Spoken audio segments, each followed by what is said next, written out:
Good morning, dear students. I am again here with you to teach you the history lesson. Hope you have read the lesson with the help of the PDF file till I have taught you in last video. So today now I will continue from key terms. First I will explain you key term and then we will continue the chapter. Autobiography, account of an individual's life written by himself or herself. देखो, biography और autobiography दो चीज़ें होती है. In biography a person write books or write any gives an information about any other person, and in autobiography individual write about himself or herself, मतलब खुद पर लिखी गई किताब. Chronicle, factual record of events in detail. Chronicle का मतलब होता है कि फैक्चुअल का मतलब होता है रियल, सही, सच्ची. ऐसे इवेंट्स को डिटेल में अगर लिखा गया हो, जैसे हम अगर हिस्ट्री में पढ़ रहे हैं तो हम ईयर्स के साथ पढ़ते हैं कि ये ईयर में ये राजा राज कर रहा था, ठीक है. So that is called chronicle. Chronicler, a person usually hired by ruler to write accounts of important और हिस्टोरिकल इवेंट्स. अभी ये सारी इन्फॉर्मेशन हमारे पास कैसे आई? जब किसी ने लिखी होगी तब आई ना. तो पहले राजा क्या करते थे, किसी पर्सन्स को अपॉइंट करते थे ऐसे हिस्टोरिकल इवेंट्स के बारे में लिखने के लिए. So such persons were called chronicler. Epigraphy, inscription के बारे में स्टडी करना यानी epigraphy. I think you know what is inscription. Inscription यानी कुछ इन्फॉर्मेशन जो रॉक्स पर, वॉल्स पर लिखी होती है, दैट इज़ कॉल्ड इंस्क्रिप्शन. इसके बारे में स्टडी करना यानी epigraphy. Miniature painting, minutely detailed portrait executed on fabric, prepared card, copper और आइवरी. मिनिएचर्स पेंटिंग का मतलब क्या है? पोर्ट्रेट बनाना. फैब्रिक यानी कपड़े पे portrait banana.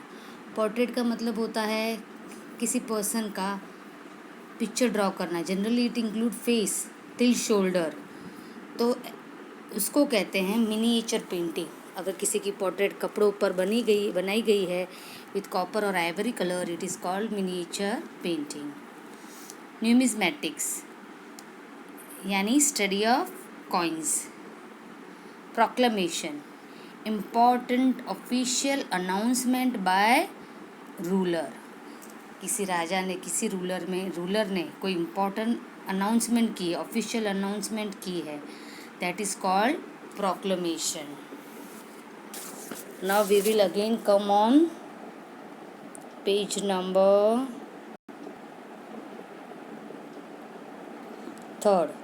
So yes, in my last video I have completed till page number 2, so now we are on page number 3, heading major development.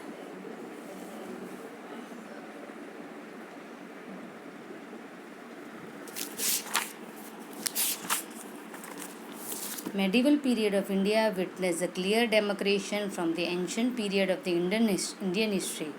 While the Aryans made India their homes during the ancient period, the Turks and the Mughals came and settled in India during the medieval period. With the arrival of these foreign visitors, a new culture developed that was reflected in art and architecture of the medieval period. Also, a new culture originated from integration of new and existing culture. तो medieval period जो है वो हमें बताता है, डेमोक्रेशन का मतलब होता है फिक्सिंग द बाउंड्री, किसी एक लिमिटेशन को तय करना. मेडिवल पीरियड जो है वो हमें बताता है, क्लियरली इट शोस अस कि एंशिएंट पीरियड, इंडियन हिस्ट्री का जो एंशिएंट पीरियड है उसकी लिमिटेशंस क्या थी. जब आर्यंस इंडिया में आए तो वो उनके लिए घर बन गया. फिर टर्क्स, मुगल्स, ये लोग भी आके इंडिया में बसने लगे. ये सब हो रहा था मेडिवल पीरियड के दरमियान. जब ये फॉरेन विजिटर्स आके यहाँ पर बसने लगे, इंडिया में बसने लगे, तो एक अलग कल्चर डेवलप हुआ. ये हमें आर्ट और आर्किटेक्चर्स में अभी भी दिखाई देता है, क्योंकि उन लोग जब आए तो उन्होंने जो मॉन्यूमेंट्स बिल्डिंग्स बनाए हैं जो उनके कल्चर के बारे में बताता है। और एक नया कल्चर भी ओरिजिनेट हुआ, क्योंकि उन लोग का कल्चर और जो एक्सिस्टिंग कल्चर था वो इंटीग्रेट हुआ, मतलब क्या, दोनों मिक्स हुआ और एक नया कल्चर बना। मेडिवल पीरियड की शुरुआत हुई पालास, प्रतिहारास, राष्ट्रकूटास, ये सब के स्ट्रगल से। उन लोग सब नॉर्थ इंडिया पर कब्ज़ा करना चाहते थे और साउथ इंडिया में सबसे पावरफुल राजा जो थे वो थे चोलास। ये सारी क्या है, एक कम्युनिटीज़ है, वहाँ उस समय जो राजा राज करते थे इन सब की कम्युनिटीज़ के बारे में यहाँ पे दिया गया है। सो इन साउथ इंडिया चोलास का पावरफुल राज था। ऐसा माना जाता था कि चोलास जो है वो डिफरेंट कंट्रीज़ में ट्रेड मिशन मतलब ट्रेड किया करते थे। जब मेडिवल पीरियड चल रहा था तब दो पावरफुल एम्पायर, दिल्ली सुल्तनत और मुग़ल एम्पायर, ये दोनों एग्जिस्ट हुए। उन लोग दोनों आके इंडिया में बसे। हकीकत तो ये है कि दिल्ली सुल्तनत और मुग़ल एम्पायर जो है उनका बहुत बड़ा कंट्रीब्यूशन है, बहुत बड़ा हाथ है इंडिया के हेरिटेज में। जैसे कि हम ताजमहल देखते हैं, बीबी का मकबरा है, ये सारे फतेहपुर सिकरी है, ये सारी जो इंडिया की हेरिटेज है, मतलब आज भी वो एक इंडिया की पूंजी मानी जाती है। लोग अलग अलग देशों से लोग उसे देखने आते हैं। ये सब किसने बनाया है, दिल्ली सुल्तनत और मुग़ल एम्परर, ये सब उनकी विरासत थी। उन्होंने बनाया था इंडिया में जब वो यहाँ पर राज करने लगे तब। नेक्स्ट पैरा, मेडिवल पीरियड ये दिखाता है कि टाउन्स जो है वो धीरे धीरे कमर्शियल और क्राफ्ट सेंटर बने, मतलब वहाँ पे ट्रेडिंग होने लगा। सोसाइटी के अलग अलग हिस्सों में कास्ट सिस्टम और ट्राइबल सोसाइटीज़ बनने लगी, मतलब फिर लोग धीरे धीरे कास्ट सिस्टम को, मतलब जैसे जाति अलग अलग भाषा के लोग, अलग अलग कास्ट के लोग बसने लगे। और उसी दरमियान मेडिवल पीरियड का टाइम था, तभी भक्ति मूवमेंट, सूफी मूवमेंट, सिखिज़म, ये सब भी इमर्ज हुआ। इसको हम डिटेल में आगे पढ़ने वाले हैं दूसरे चैप्टर्स में, so I am not explaining you here in detail. भी एंशिएंट हिस्ट्री जो पीरियड है उसमें जो है बहुत सारे लिटरेरी सोर्स है जो हमें मेडिवल पीरियड के बारे में इंफॉर्मेशन देता है। ठीक है, अभी हम इस सोर्स पर जाएंगे क्या है। और हिस्टोरियंस जो है वो क्या करते हैं, लिटरेरी और आर्कियोलॉजिकल सोर्स जो है वो दोनों यूज़ करते हैं हिस्ट्री के बारे में पढ़ने के लिए। ये मेडिवल पीरियड की जो हम स्टडी कर रहे हैं वो हिस्टोरियंस ने पढ़ी होगी तभी हमें ये सब पता है ना। तो उनको ये सारा कैसे पता चला, तो उनको जो मेडिवल पीरियड का लिटरेरी सोर्स मिला उनके उससे उन्होंने ये सब नोटबुक में या बुक में प्रिस्क्राइब किया, मेंशन किया। अभी लिटरेरी सोर्स का मतलब होता है कुछ लिखी हुई इंफॉर्मेशन। जो लिखी हुई इंफॉर्मेशन होती है उसके हिसाब से उन लोग अपना नोटिफिकेशन करते हैं, उसको कहते हैं लिटरेरी सोर्स। जो लिटरेरी सोर्स है इसकी कुछ लिमिटेशंस है। क्योंकि जो भी लिखी हुई इन्फॉर्मेशन मिलती है वो किसी राजा ने ही अपने बारे में या उसके आसपास रहने वाले लोगों के बारे में लिखी होगी।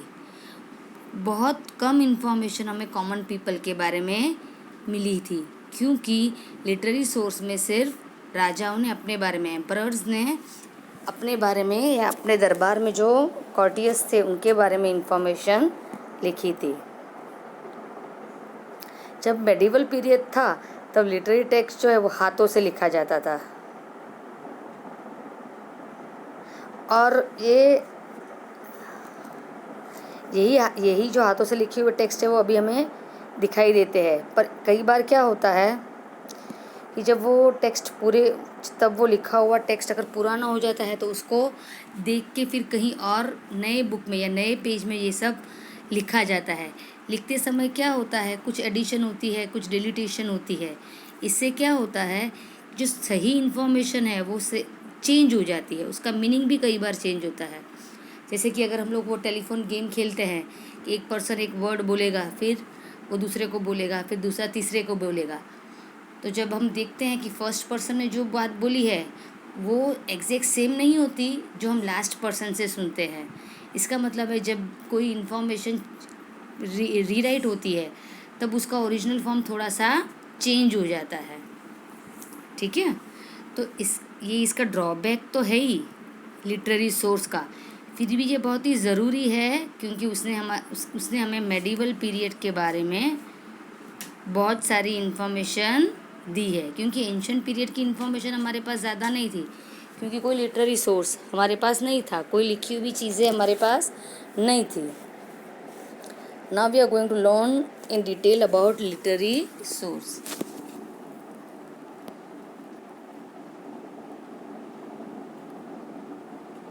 Literary sources are literatures available for this period includes chronicles, accounts of foreign traveler, court record and teaching of various religious leaders. Literary source में क्या क्या कौन कौन से लिटरेचर्स आते हैं? क्रॉनिकल्स, जैसे मैंने आपको बताया, क्रॉनिकल्स यानी राजाओं ने जो अपने दरबार में किसी को अपॉइंट किया है कुछ इंपॉर्टेंट इवेंट्स, कुछ इंपॉर्टेंट फैक्ट को मेंशन करने के लिए, ऐसे लोगों के बारे में।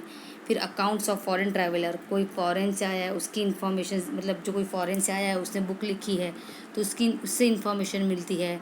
कोर्ट रिकॉर्ड्स है, जो अलग अलग वेरियस रिलीजियस लीडर है उन्होंने जो बुक्स लिखी है उससे हमें इन्फॉर्मेशन मिलती है। अभी क्रॉनिकल्स, जैसे मैंने आपको बताया कि राजा जो है अपने दरबार में, अपने कोर्ट में क्रॉनिकल्स अपॉइंट करते थे, जो राजा की जो डॉक्यूमेंटेशन, जो डेली प्रोसीडिंग होती थी वो उन लोग उसमें मेंशन करते थे। ऐसे तरह के जो डॉक्यूमेंटेशन होते थे उसको कहते हैं क्रॉनिकल। और ऐसे ये करने वाला पर्सन हुआ क्रॉनिकलर, मतलब लिखने वाला क्रॉनिकलर, और जो लिख रहा है वो, जो लिखा गया है वो क्रॉनिकल। मीनाई सिराज, ये उसने क्या लिखा था? तबके नासिर, जिसने ये बुक डेडिकेट की थी नासिर उद्दीन पर। वैसे ही मोहम्मद, किंग ऑफ दिल्ली सुल्तनत जो है, उस पर ये डेडिकेटेड थी। Tabaqat I Nasir gives a first-hand accounts of historical events starting from the conquest of Delhi by Muhammad Ghori to 1260 CE. The Tariq-e-Firoz Shahi by Ziauddin Barani gives us detail of Firoz Shah Tughlaq's reign. Rain का मतलब होता है वो period जब उसका राज चलता था, किसी भी राजा का जो राज चलता था। तरीक़-ए-फ़िरोज़ शाही भी क्या है? वो एक बुक है जो ज़ियाउद्दीन बरानी ने लिखी है, जिसमें सारी डिटेल इन्फॉर्मेशन है फ़िरोज़ शाह तुगलक रेन की, मतलब वो जब राज करता था तब कैसा उसका राज चलता था। बायोग्राफी और ऑटोबायोग्राफी, जब मुग़ल पीरियड का राज था तो अकबरनामा, ऐन अकबर बाय अब्दुल फ़ाज़िल, ये सारी बुक्स उन्होंने लिखी थी। चंद बारडाई रॉड पृथ्वीराज रासो, चंद बारडाई जो है उसने पृथ्वीराज रासो पे बुक लिखी थी, जिसमें जो फेमस राजपूत था पृथ्वीराज चौहान, उसकी पूरी लाइफ के बारे में चंद बारडाई ने इस बुक में लिखा था। बाबर ने खुद की ऑटोबायोग्राफी लिखी थी, जैसे मैंने आपको पहले बताया, ऑटोबायोग्राफी यानी खुद पर लिखी गई किताब। The Tuzukai Babur also known as Baburnama. In fact, Babur and Jahangir were the only two Mughal emperor. Babar और जहांगीर ये ही दो मुगल एम्परर थे जिसने खुद पर बुक लिखी थी। खुद पर बुक लिखना यानी ऑटोबायोग्राफी लिखना। और जहांगीर की जो ऑटोबायोग्राफी थी उसका नाम था Tuzuk-e-Jahangir. Foreign accounts, Many foreign travelers visited India during the medieval period. हम जानते हैं कि जब मेडिवल पीरियड था तब बहुत सारे फॉरेन ट्रैवलर्स यहाँ आके बसने लगे, फिर उन लोग इंडिया के बारे में लिखते थे, बुक्स लिखते थे। ऐसा ही एक पर्शियन ट्रैवलर था अल-बुरानी, जो इंडिया में आया था 11वीं सेंचुरी में मोहम्मद गाज़नी के साथ। उसने तारिक़ हिंद ये किताब लिखी हुई थी, an inquiry into India describing the social and cultural setting of India. इस बुक में इंडिया के सोशल और कल्चरल सेटिंग के बारे में सारी इन्फॉर्मेशन दी गई थी। वैसे ही मोरक्कन ट्रैवलर जो था जिसका नाम था इब्न बटूटा, वो इंडिया में आया था 14वीं सेंचुरी में, और उसने मोहम्मद बिन तुगलक पे, उसके राज्य पे पूरी बुक लिखी थी। वैसे ही अलग अलग और फॉरेन ट्रैवलर्स थे जो पोर्टुगीज से आए थे, जिसका नाम था डोमिंगो पेस, जिसने कृष्णदेव राय, विजयनगर का जो राजा है ना, अगर आप इसमें देखते हो तेनालीरामा में कृष्णदेव राय का पूरा दिखाया है विजयनगर का राजा, उसके ऊपर ये पोर्टुगीज ट्रैवलर जिसका नाम था डोमिंगो पेस, उसने बुक लिखी हुई थी। वैसे ही विलियम हॉकिंस, जो English ambassador eight emperor of Jahangir court, इसके बारे में भी इस बुक में इंफॉर्मेशन, विलियम हॉकिंस के बारे में भी इस बुक में इंफॉर्मेशन दी गई है। So I will stop this lecture here. Till then, take care. Bye bye.